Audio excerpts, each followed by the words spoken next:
Guys, welcome back to my YouTube channel. This is Primary Animal Healthcare with me, your favorite veterinarian, Dr. Nobs. Right, for the past couple of weeks I've been preaching vaccination.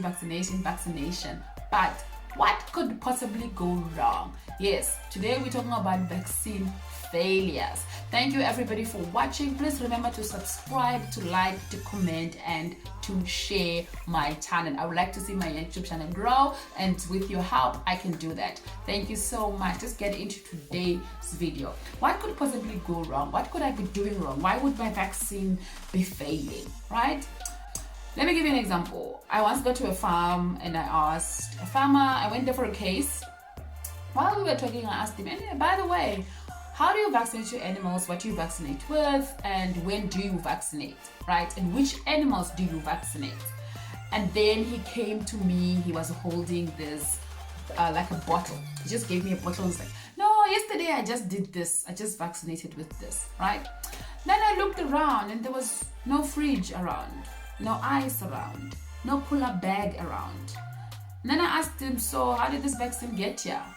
And he was like, no, because obviously he doesn't stay at the farm. He stays around plus minus 40 km away from the farm. So he was like, no, the vaccine has been in the fridge ever since he bought it, but now because he was coming to use it, he thought it wouldn't do harm to just take it out of the fridge and quickly drive with it to the farm. Y'all know it's hot. Northwest is hot. It's hot here, yeah? So by 9 o'clock the sun is there, 8 o'clock, you know, Guyana is west, 5 a.m. in the morning, the sun is already dancing, you know, you know what I mean? So he thought it wouldn't do any harm to just transport the vaccine to the farm without a cooler box, right? He didn't have a cooler box, he didn't have ice. So that is wrong. Do not expose vaccine to the sun. Sun damages vaccine, then that would lead to your vaccine failure. So that's the number one. It's handling and storage, right? Read the package inside so you can know how to handle and how to store your vaccine, but most importantly, do not expose your vaccine to the sun. Number two, doctor, do I really have to give 5 mil? This vaccine says I must give 5 mil, or this vaccine says I must give 2 mil. Do I really have to follow that? Can I give it 1 mil? You know, is it wrong? Yes, it's wrong. You have to follow the recommended dose to get the correct immune response. So read your package inside. Give the recommended meals, the recommended dosage. If they say 5 mil, give 5 mil. Say 2 mil, give 2 mil. Do not compromise. Right? Also, if the vaccine says it has to be given under the skin, give it under the skin. They will say subcutaneously. That just means under the skin. If they say intramuscular, it just means into the muscle. So give it into the muscle.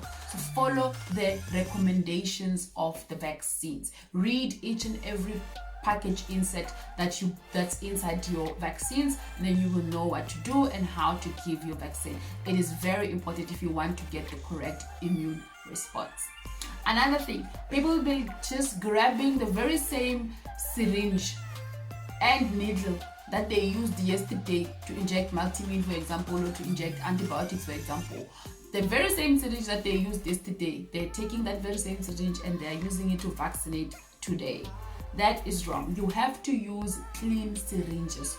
Do not mix syringes. The syringes you use for vaccines should not be the syringes you use for your antibiotics or your vitamins injections. Right, so mark your injections for your vaccines and then sterilize them before using them. Just boiling them in water. It's as simple as that. Boil them in water. Don't try to like spray them with sanitizers or alcohol or what. Just boil them in pure water just for like 20 minutes. You boil it and then you just leave them to dry, and then you can start working. All right, that's very, very important, because if you use things like sanitizers and stuff, they have agents inside that can inactivate the vaccine, and that will lead to vaccine failure. All right.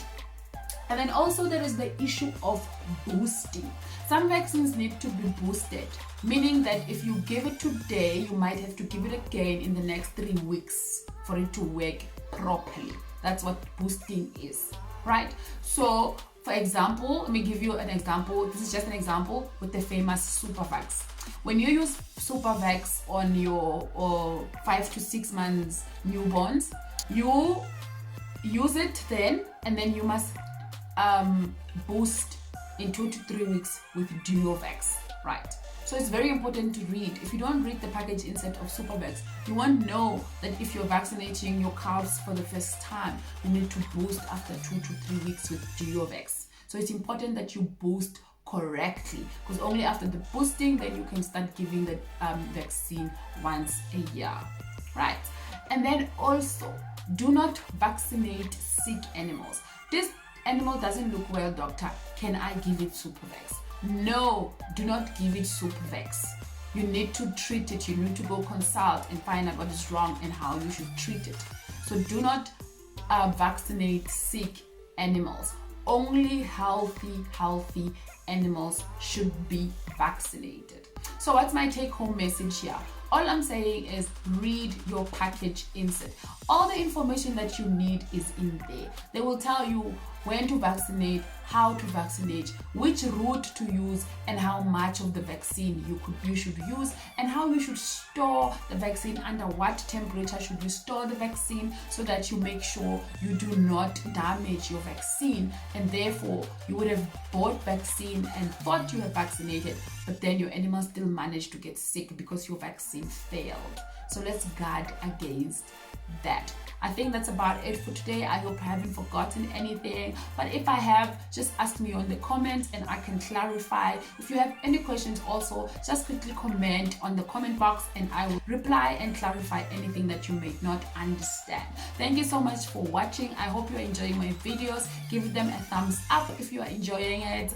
And yeah, I love you guys and I wish you all the best in your farming journey.